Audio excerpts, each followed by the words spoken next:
All right, guys, welcome back into another NFL DFS video. My name is Eric Paulzine with 9 to 5 Sports. We're going to be breaking down the Thursday night football game. We got the Chiefs versus the Chargers, two of the most impressive teams from last year. I would say two teams that have Super Bowl aspirations.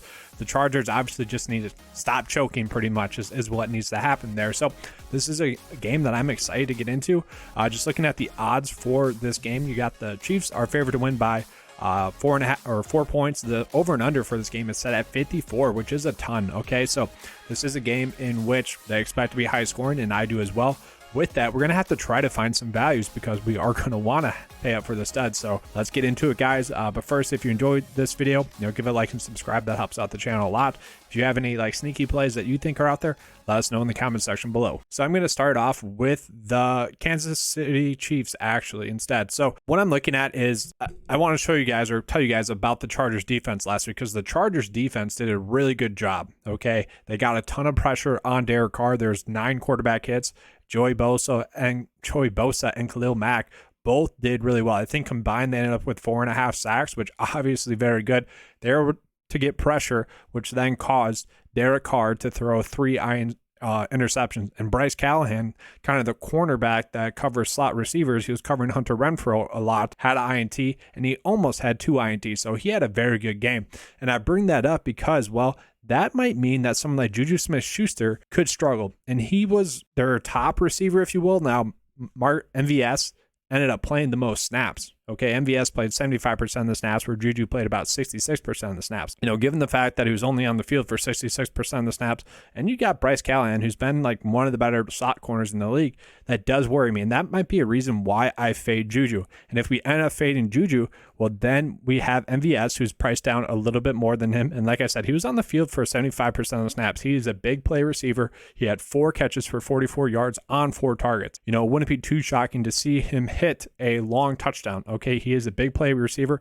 That's pretty much why they brought him in. That's what he was used as when he was with the Packers as well. So I don't mind MVS. He is someone that, at this price point should be able to hit value. If he gets 8.1 DK points once again, I'm perfectly fine with that. That does make sense once again. But I actually like Mecole Hardman a decent amount. So he played in 54% of the snaps, had 6 targets, 3 receptions, and 16 yards. He was able to score a touchdown as well, so that obviously helps his point total out. But if Juju struggles, I think that's going to mean that, Mecole Hardman is the beneficiary there. So at 5.6, I actually do like that a decent amount. One thing I want to call out is Jerick McKinnon played the same amount of snaps as CEH. Okay, now obviously CEH went off. He had 2 receiving touchdowns. Okay, did pretty well in the rushing game as well. With CEH's price point, I might just default to Jerick McKinnon at a much cheaper price tag, because I still think he's going to get used in the passing game. And it is, I know the game was a blowout, but the fact that McKinnon played the same amount of snaps as CEH is highly intriguing to me. And if we can get 4 targets out of Jerick McKinnon once again, he should be able to get 60K points at this price point, which, is definitely enough to hit value. He is a great value play on this slate. And if we're trying to fit in Mahomes and if we're trying to fit in Justin Herbert and possibly Travis Kelce, then you would want to play Jerick McKinnon. And I mentioned that Patrick Mahomes could struggle. I would say he could be normal in this one with how well the Chargers defense played against the Raiders last week. But now that's on film, teams will be able to adjust and whatnot. I could see him only scoring 20 DK points, which is still going to be enough. Obviously, 37.9 DK points is not something we're going to see a lot. 5 touchdowns, 360 yards, very impressive performance. I still think we do want to pay up for Patrick Mahomes. I think we want to find a way to put him into our builds. And honestly, guys, if we can fit Travis Kelce into our builds, I think we should do that as well. He had 9 targets. Darwin James is most likely going to be somewhat shadowing him. Maybe that, hurts him a little bit. And maybe that's why MVS is able to get a big touchdown, because obviously the defensive attention isn't going to be on him. Still, Travis Kelce should be a very safe 15 DK point play. If you guys can afford to pay up for him, I suggest that you do that. And, there's no really other value plays out there that I like. Most of what Isaiah Pacheco did was in, I don't want to say garbage time, but he did a lot of his work when the game was already over. Okay, so I'm not drawing any conclusions from that just yet. He's a play that might develop into, a stud DFS play, maybe week 6 and on or something like that. That's a wait and see approach. Now we're getting to the Chargers. Okay, so the Chiefs just overall dominated last week.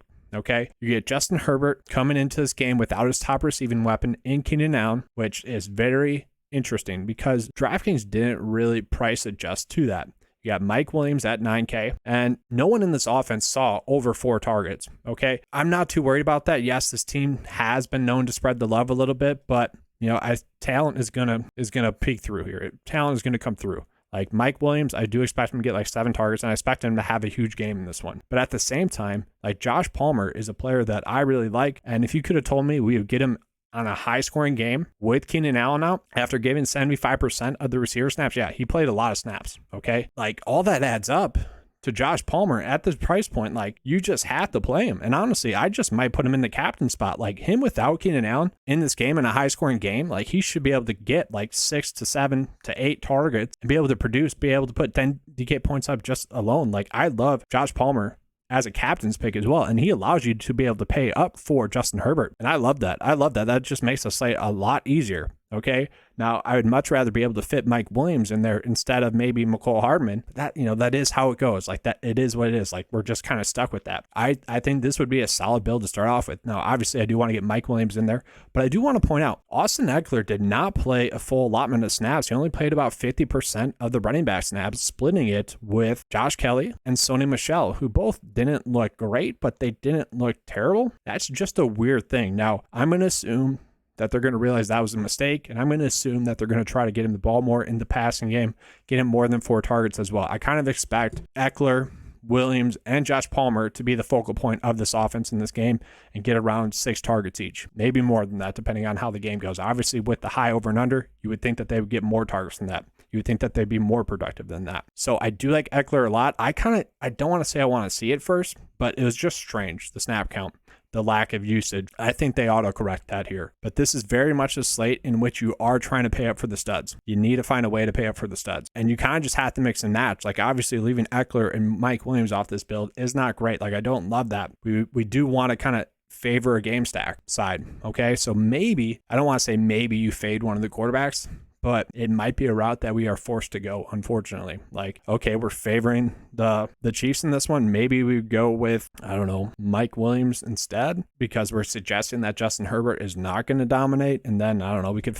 maybe pay up for McCole Hardman in the captain spot instead. But I like Josh Palmer a lot more, so I wouldn't do that. Let's see if we can get Justin Herbert in this build. Josh Palmer. And then, like, who would we have to go down from? Maybe Mahomes. And that's kind of the point I'm trying to get at. It's like, either way, you're not really set up well. You're either leaving salary left over to try to fade one of the quarterbacks, or you're just fading like Eckler, Mike Williams, possibly Travis Kelce. That's just kind of the slate that we have. Okay. And like I said, I do like MVS to possibly catch a long TD, and maybe that'd be the approach I go with for this specific build. Yeah, I still don't love that, and that's once again, that's the issue that I'm seeing on this slate. I'm just trying to complete this build here. Yeah, I mean, there's just no good way. I just love Palmer in the captain spot. Wish we could get McKinnon there. I would like this build a lot if we could do that, but yeah, once again, like, this is just kind of the lineup path that they're telling us to make on this slate. It really is. So maybe this changes on Thursday night, and if it does, I might tweet out something. So if you guys want to, follow me on Twitter. But that's all I have for you guys for this video. I hope you guys enjoyed it. If you did, please give me a like, subscribe. That does help out the channel. And because that, it'll help out you guys as well, because I'll just keep putting out more and more content for you guys. But let's have a good slate. If you guys want to join 9 to 5 Nation, it is $10 a month. It's more or less a PGA DFS membership that also includes the NFL cheat sheet and the NFL DraftKings lineup optimizer. So that's available for you guys. It is $10 a month. So if you guys want that, you can. But let's have a good slate. And as always, guys, let's keep cashing.